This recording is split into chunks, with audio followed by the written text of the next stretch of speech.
What's up, YouTube? Back here working on the Camaro again. Just doing some stuff.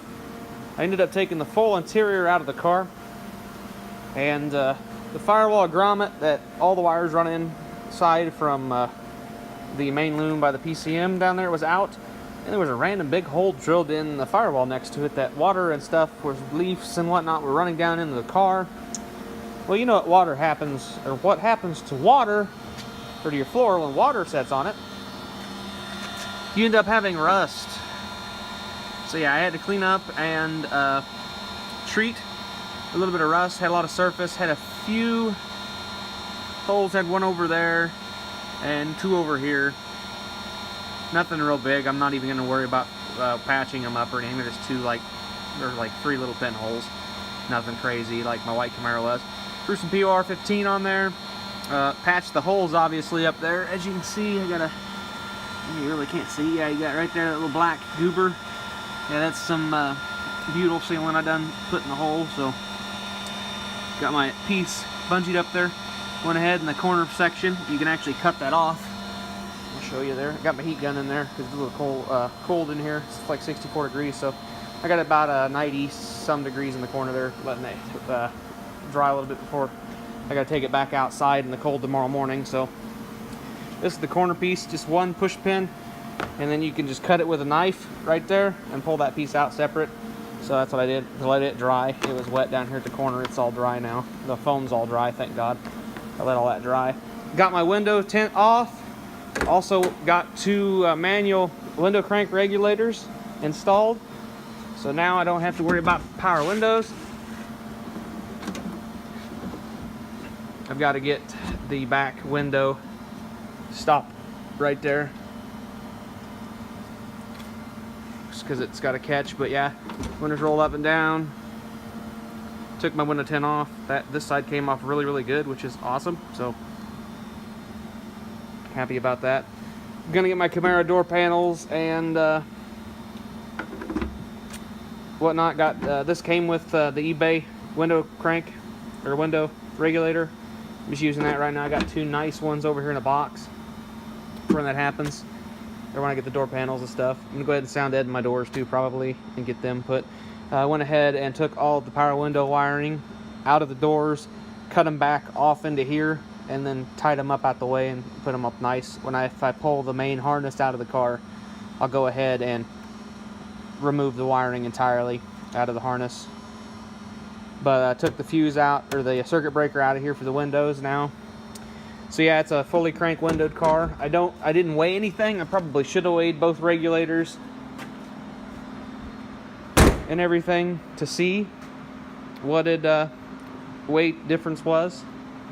I also started building some diffusers, because my diffuser, actually not really a diffuser, but a bumper, this supports. This one goes over here, this one goes over here. So that's how they set. I don't know what I'm gonna build out of, some race car aluminum or some ABS or what yet. But yeah, they set in the corners underneath and brace the front bumper up and whatnot. They come in. I'm gonna put a piece of rubber that comes up into here and kind of box that in, just to get the air going up into the radiator, because right now it just sucks in up under the car. It's a bad deal. Well, it's not really a bad deal, but it's just not the way that was blocked off by the factory. Had a little piece that came down and grabbed the air and pulled it up. I'm going to do the same thing, but I think I'm going to use a piece of, we got a baler belt for a round baler here, because we're an ag shop. We got some nice looking used baler belt out back. I'll probably just cut a chunk off of it, or I'll buy a new piece of baler belt. The couple feet of it's not that expensive. So I'll either do that and then bolt it to a piece of angle iron so it's setting this way, so it grabs the air and brings it up into the radiator, which will be the condenser radiator. I'm going to relocate the power steering cooler up into this area as well, so that'll be there. Yeah, I got them started, the templates anyways. I was bored waiting on that paint to dry over there. So yeah, went ahead and did my under dash lights. They're red. This color scheme, this car's gonna be black and red. I went ahead and used the factory airbag wiring, because awesomely the wiring You can see the little red plug there. That runs up and goes into where that yellow plug would have been. That's what connected to that from the factory. That's your factory airbag wiring for the driver's side, and the passenger side is the same way. I have the wire over there, and yeah, I just used that, tied it into the, they all run down here to the airbag module that went right there. I just tapped them into my light, my dash light circuit, which is this gray and black wire going to your ashtray. And yeah, so that's what I did there. I'm gonna go ahead and test it. This has a plug, you really can't see it. It's a 4-pin connector for the speakers. I'm gonna go back to the amplifier and figure out which wires, if they come up in 2 pairs. That'll be pretty awesome because I can mount the crossovers for the stereo, for the speakers, for the components in the door, in the trunk of the car. And I can have just the tweeter up here in the, well, it used to be 6LE Designs tweeter pods, which is now, I can't remember, there's a couple companies that bottom out their rights and make the stuff now, but yeah, they, I'll go ahead and put them up there, then the woofer for my JL speakers that I want to put in it. And if they do that, if they run dual wire, or the plugs back there runs 2 sets, will be awesome, because I can just deal with having a lot more room in the trunk to mount my crossovers than anything, because I like to keep a lot of weight in the trunk, more weight towards the rear of the vehicle as possible, because of this having the iron engine in the front. I'd like to have a lot of the weight towards the rear. Like, I'm going to relocate my battery to the trunk. That'll save a little bit of weight, not a lot, but some. Somebody cut the O2 sensors off and extended the wiring, and they didn't do a real good job. So I'm going to buy actual O2 extensions and 2 new O2 sensors, because the driver one barely reads a voltage anyways. So yeah, I'm going to check my wiring down there, make sure nothing's melted in the factory loom, so I don't see, make sure I don't have a shorter or something, or just a bad connection or something. But yeah, I think it's just the poor wiring has happened and it's broke and whatnot. So yeah, I'm going to go ahead and replace the 2 O2 sensors. I went ahead and ordered a stock PCM to a 2001 tune with my VIN and everything. I went ahead and installed it. With the stock tune, the car will start up and idle. It'll idle pretty good. It actually runs very well. I think it idles better with the stock tune than the tune that was on the other PCM. Yeah, I know I could have flashed the other PCM back to factory tune. Buying that factory PCM was cheaper. And I know I got the most up-to-date version. I got a clean slate to start tuning this bad boy for this cam. But right now it's actually running very well. I need to go in here and fix my 3 wires for my throttle position sensor. I'll probably go ahead and do that here. And I've got a throttle position error. I don't really know why. I don't know if they adjust the throttle body set screw. I think they did, is my guess. They probably adjusted this up to bring this up a little bit, let more air in for that cam. I will compare it to my other throttle body over here. If I can get it, it's kind of a pain. I'll dig it out in a little bit and compare it. I'm really considering putting this throttle body on the Camaro, just because they're pretty much identical throttle bodies, except I've already plugged this for the yeah, I've already plugged this for this manifold, or intake manifold, but I can go ahead and get me a 90-degree fitting and put back in there for the crankcase, or just vent the crankcase with a little filter and not even have it go into the intake manifold, and that's a good possibility also. So yeah, I'm probably going to look into replacing some of the AC stuff. I need to dig through my nut assortment and find a nut for this so I can get that tightened. Yeah, I ordered the steel power steering pump pulley, 1.5 inch shorter belt. I'm going to try to get it from jumping off of the crank. It jumps off the crank. It'll jump about halfway out and then stay. Oddly enough, it will actually stay on there for a while. I've only had it jump off when it's really cold out. I don't know. I might need this tensioner and the idler pulley. I went ahead. I haven't ordered them yet. I'm just waiting to see if the belt and the pulley fixes that. I'm not real sure about the crank. It seems to be in line. It looks pretty lined up with the power steering pump and everything, so I don't think that's a problem. But this tensioner spring is not real good, so I'm not 100% sure if the spring in this tensioner's real dandy or not. So I may need to buy a new tensioner. I started removing all the aftermarket stickers that they had on it. I took the Summit sticker off this, even though this isn't going to be what I'm going to keep on there. I'm going to go ahead and get an SLP lid and the thing that runs down in there for the cold air. I'm going to go ahead and take probably the BMR suspension sticker off the rear window and the Fast EFI sticker off of the other window. And I'm going to get rid of this and put the Camaro piece back on. Of course, I reshoot the car the factory gloss black, GM gloss black that it was. I'm going to do the Camaro in the center red, just to look good. I'd like to have this painted the factory black that it's supposed to be. I'd like to do that. I'd like to also get the front end that is off of that one 4th gen race car that they did back in the day. I can't remember what it is, but it's scooped out a little bit more, and you can buy those. It's a 6LE design as well that was sold to the other company. They still offer it, so that's pretty awesome. I'll go ahead and get that. Probably it's kind of pricey, a little spendy. This bumper cover is spendy to begin with, unless you find a nice used one local or something. Shipping them is ridiculously expensive. I think it's like $625 for that front bumper that 6LE design offers.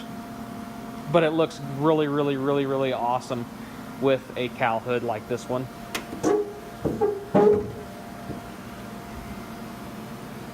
I was never really a big cowl hood fan on these cars, but this car looks pretty good with it, and it's got kind of a little bit of a mean attitude to it. So I think definitely the cowl hood's gonna stay. It seems to be a nice cowl hood too. My lovely hood struts make squeaky noises. Yeah, I'm gonna end up going through changing brake fluid, going through and backing it all out and putting new brake fluid in. I'm gonna put new front calipers, front rotors. I'm gonna probably do 4 calipers all the way around and probably 4 rotors all the way around. I've got these slotted and drilled rotors, but that one's cracked, like I said in the previous video. I believe I said that in the previous video. So I don't trust, if that one's gonna crack, I don't trust the other side, I don't trust the rears. So I'm gonna go ahead and just put on some brakes, probably a stop kit, power stop kit, just because their stuff, I mean, their stuff is cheaper, but I've put a lot of miles on some power stop kits, so we'll go ahead and see. I'd like to do CTSV front brakes, but none of them fit the 17-inch wheel, and I kind of like to keep these wheels on it, even though it would have came with the other multi-spoke SS wheels from the factory. But yeah, I'm really happy the 10 is off the side windows, and I got the manual crank windows in. That's pretty awesome. Won't have to deal with them pesky window regulators anymore. Happy that I got the car cleaned up. That got that rust slowly, or at least slowed down, hopefully. That was over there. Yeah, I'm gonna go ahead and eventually order some sound deadening, clean the floors up, do the sound deadening, eventually get the carpet and whatnot, and get some stuff inside of it, get the mechanicals taken care of. And hopefully when after the first couple good rainstorms this spring, they'll wash all the salt off the highways here in Iowa. I'll take her out for a good spin and log some logs on it and tune it a little bit for this cam and engine. So that's the plan anyways. Want to get her pretty reliable and not to look like a total bucket, so I want it to be a little quieter. Well, not really a little quieter. I don't mind the loudness of the exhaust. I just don't want it to be banging on the body like it is now. So yeah, I'm gonna look into that, figure that out. Probably do a different set of headers and different exhaust system in it. It's got pace setter long tubes on it right now. I'm not a big fan of them. So I'd like to do some speed engineering, and of course, if I put headers in it, I'm going to wrap it. And I know you can put headers in the car with the engine in the car. I think I've heard people doing it, but I don't know if I want to try that. I kind of want to pull the motor and trans out of it. And if that's the case, I'll go for the T56 and rebuild it, and hopefully fix that fourth gear problem that it has. I'll pull this out, gasket this engine up, because there's some spots that need gaskets, and clean it up and paint the block black instead of the silver that they got. Clean the cylinder heads up and just keep them bare aluminum. While I'm in there, I might do some other stuff. Might do a different intake manifold, different throttle body, just your basic bolt-on stuff, because the rotating assembly is pretty decent, I think. I'll do a compression check, leak down, all that stuff on it to begin, or if I do pull it. But yeah.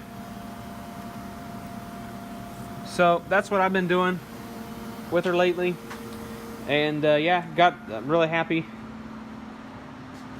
with what I got accomplished this weekend. This video won't be out till Wednesday, but yeah, it's warm in here.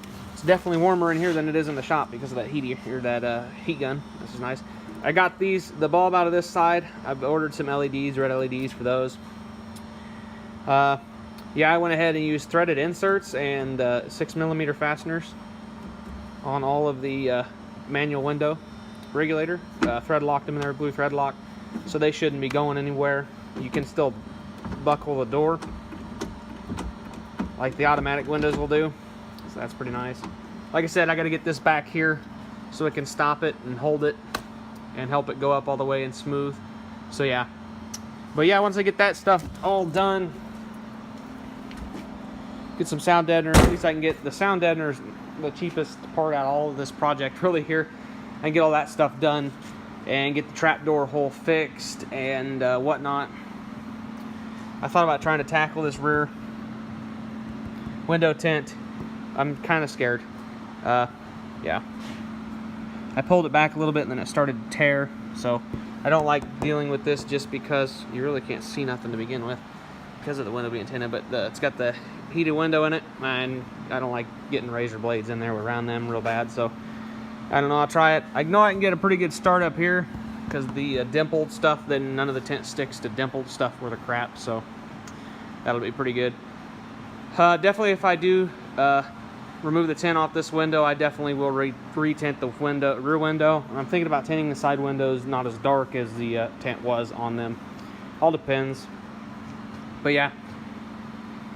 So I think I've yacked on enough. Apparently all these Camaro videos are going to be quite long.